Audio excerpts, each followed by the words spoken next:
10 થી 12 કલાક સુધી લેપટોપ અથવા પીસીની સ્ક્રીન યુઝ કરવી અથવા તો લાંબા સમય સુધી નીચે વાંકા વળીને ફોન યુઝ કરવો, આ વસ્તુના કારણથી જો તમને ગરદનમાં દુખાવો થતો હોય તો આને ટેક્સ નેક સિન્ડ્રોમ કહેવાય છે. ટેક્સ નેક સિન્ડ્રોમ થવાનું કારણ એ છે કે તમે આગળ વાંકા વળીને ગરદનનું પ્રેશર આખું મણકા ઉપર આવતું હોય અને ત્યાં નસ ઉપર કંઈ પ્રેશર થાય અથવા તો પાછળના મસલ બહુ સ્ટ્રેચ થતા હોય એના કારણે તમને દુખાવો થાય છે.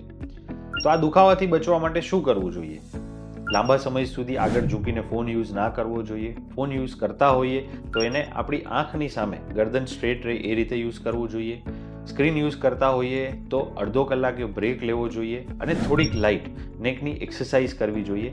આટલી કાળજી રાખવાથી તમને જે લાંબા સમયે પરમનન્ટ ડેમેજ થવાનું હોય એ અટકી શકે છે.